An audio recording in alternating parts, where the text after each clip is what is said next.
Deadshot Daiquiri, a forgotten perk to many, swept under the rug and left to burn in the ashes. But what if I told you it made a comeback? That it rose up from the ashes and is now one of the most useful perks in Call of Duty Zombies? Would you guys believe me? Would you guys agree with me? Well, sit back and enjoy as I tell you the comeback story for Deadshot Daiquiri. For players who don't know what Deadshot Daiquiri does, let me explain. Deadshot is a perk that gives players aim assist. More specifically, it aims directly at the enemy's head. It also gives a much improved hipfire accuracy.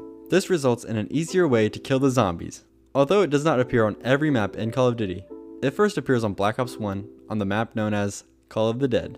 The price of the perk was set at 1500 points. It's one of the cheapest perks that we have. When first introduced, players bought Deadshot because it was a new perk that had been added. But after the first couple times of playing with it, players would go back to the original 4 perks. There wasn't really a need for just getting headshots. I mean, it's helpful and all, but because of the 4 perk limit, there were other more important choices at the time. Deadshot Daiquiri would reappear within Black Ops 1 on the following maps: Shangri-La and Moon. Although it was not used by many players, it still added a variety in the choice of perks. Fun fact, on the PC version for zombies, Deadshot Daiquiri's cost is decreased from 1500 to 1000 points. This decrease is implemented in order to compensate for the lack of aim assist when using a mouse and keyboard. But in Call of Duty Black Ops 2 and 3, it would be changed back to 1500 points on all platforms. In Black Ops 2, Deadshot Daiquiri would only show up on 2 maps, Mob of the Dead and Origins. It also showed up on the cell block minigame for Mob of the Dead, but that's besides the point. The only way to acquire the perk, however, was through the Wonder Fizz machine. For those who don't know, the Wonder Fizz machine is the equivalent to the mystery box, except it's for perks. That was the only way that this perk was obtainable. Well, I'm not being completely honest. Deadshot Daiquiri can be obtained as a persistent perk in transit, but there is a difference in the effects. The lock-on ability of the zombie's head is lowered from the original 100% to 10% with the persistent perk. Although the amount of damage it does is unknown, the perk provides you with extra headshot damage. To get the upgrade, you'll need to get 2 headshots with 1 bullet on any 2 zombies. A green mist will appear around you once you have completed the requirements. The effect can be lost if you do not get enough headshots in a round. Another fun fact, Deadshot Daiquiri is based on an alcoholic cocktail. This is pretty noticeable with the perk because it includes a cocktail on top of it. I believe that this is the only perk that has been based on an alcoholic beverage. In Black Ops 3, Deadshot Daiquiri would reappear in every map, even the remastered Zombies Chronicles. Again, you could only get the perk through the Wonder Fizz machine, but with the addition of Gobblegums, you can now obtain the perk that way, either through Perkaholic, on the house, or the unquenchable Gobblegums. By adding the Gobblegum system, players were now able to experiment with other perks and begin using a variety of them.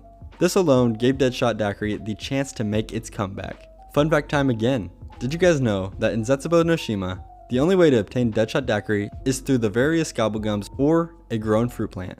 Deadshot Daiquiri would go on to get a rebrand in Black Ops 4. The rebrand for this perk was known as Deadshot Dealer, and because of Black Ops 4's new perk system, it was purchasable on every map. It basically worked the same way Deadshot Daiquiri had worked, but there was a twist, which would make the perk that was being held in the 4th spot have some type of extra ability. This ability would boost their damage when they get consecutive headshots. This ultimately made Deadshot Dealer one of the best perks in the game.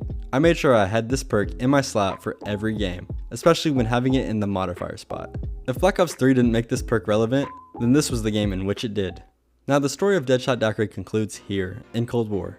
The perk was switched back to its original name and received a bit of a makeover, a much needed one, may I add. This, I believe, gives the perk more character. Also, perks can be upgraded in Cold War, along with the ability of holding as many perks as you want. This is where Deadshot Daiquiri thrives. Without the upgrades, it's really just the base perk, but when the upgrades are added, the perk's value skyrockets. There are 5 upgradable tiers. The first one being that the perk causes the player to deal 100% extra critical damage. The second increases the damage against armor pieces by 50%, while tier 3 reduces hipfire spread. At tier 4, the perk increases critical damage by 10%, and at tier 5, it causes each consecutive hit on the same enemy to deal 2% extra damage to a maximum of 20%. So as you can see, this makes it one of the best perks within Cold War Zombies. Deadshot Daiquiri started its lifespan off as an overshadowed and forgotten perk. However, as time went on and new versions of it was introduced, the perk gradually made its way up the rankings.